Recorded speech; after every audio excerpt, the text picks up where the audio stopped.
Have you ever wondered why so many beginners lose money when they first start investing? It's a common story, but it doesn't have to be yours. Most of the time, it comes down to a few critical, yet avoidable, mistakes.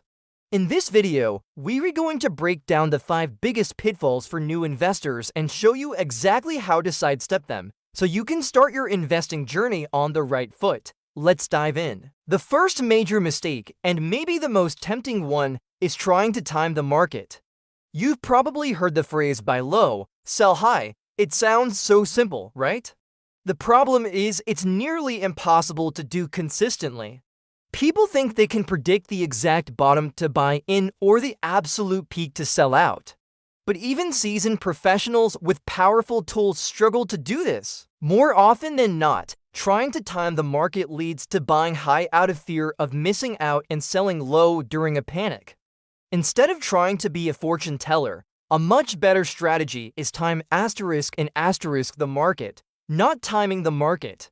By investing consistently over a long period, through a method called dollar cost averaging, you buy shares whether the market is up or down. This averages out your purchase price over time and removes the stress of trying to guess what will happen next.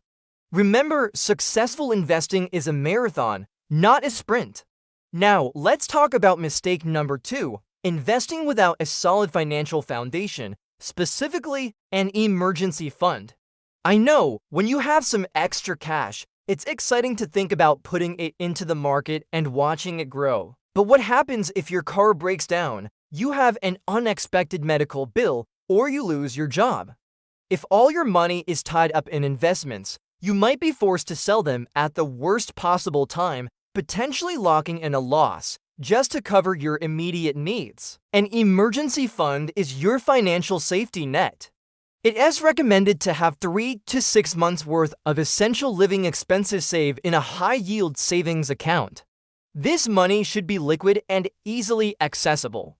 It's not for investing, it's for life's unpredictable moments. Building this fund before you start investing gives you peace of mind and protects your long-term investment strategy from short-term crises. Don't build your financial house on a shaky foundation. Secure your emergency fund first. The third mistake we see all the time is overtrading and chasing hype. With trading apps at our fingertips, it's easier than ever to buy and sell stocks with just a few taps. This can create a casino-like mentality. You might hear about a hot stock on social media or in the news that is supposedly going to the moon. So you jump in and then you jump out a few days later, hoping for a quick profit.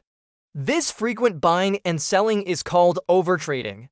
Not only does it rack up transaction fees and potential tax liabilities, but it's also a high-stress, high-risk game that rarely pays off in the long run. It's speculating, not investing. A much better approach is to invest in quality companies or funds that you believe in for the long term. Do your own research, understand what you're buying and why. Ignore the daily noise and the hype cycles. A patient, disciplined investor will almost always outperform a frantic, speculative trader over time. Build a portfolio you're comfortable holding for years, not days. This brings us directly to mistake number 4, ignoring diversification. You've probably heard the old saying, don't put all your eggs in one basket. This is the core principle of diversification. If you invest all your money into a single stock or a single industry, you're taking on a huge amount of risk. If that one company or sector performs poorly, your entire portfolio suffers. It's like betting everything on a single horse to win the race. Diversification means spreading your investments across various asset classes, industries, and even geographical regions. For example, you might invest in a mix of stocks and bonds. Within your stocks, you might have some in technology, some in healthcare, and some in consumer goods. You could also include both domestic and international companies. The easiest way for a beginner to achieve instant diversification is through low-cost index funds or ETFs, like an S&P 500 index fund. These funds hold hundreds or even thousands of different stocks, automatically spreading your risk for you. Proper diversification helps smooth out the bumps in your investment journey, and is a key defense against unexpected market downturns. Finally, the fifth and perhaps most powerful mistake is letting emotions drive your decisions. Fear and greed are the two biggest enemies of an investor. When the market is soaring, greed kicks in. People get FOMO, the fear of missing out, and they pile into stocks at inflated prices, ignoring the fundamentals.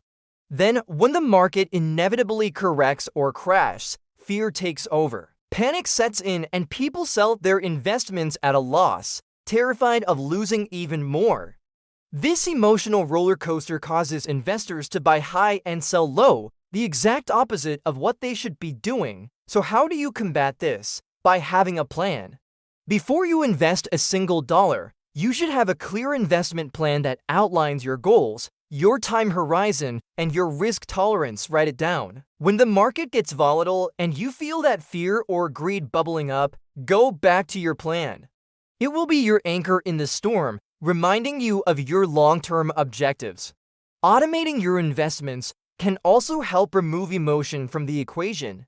Stick to your strategy, tune out the noise, and let your plan guide you, not your feelings. So let's quickly recap the 5 beginner mistakes to avoid. Trying to time the market, investing without an emergency fund, overtrading and chasing hype, ignoring diversification, and letting emotions drive your decisions.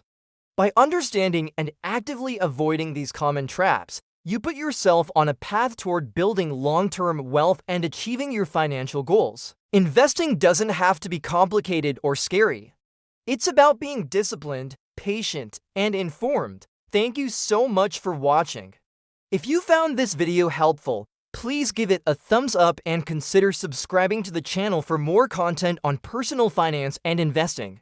We'd love to hear from you in the comments below. What is the best piece of investing advice you've ever received? Thanks again, and we'll see you in the next video.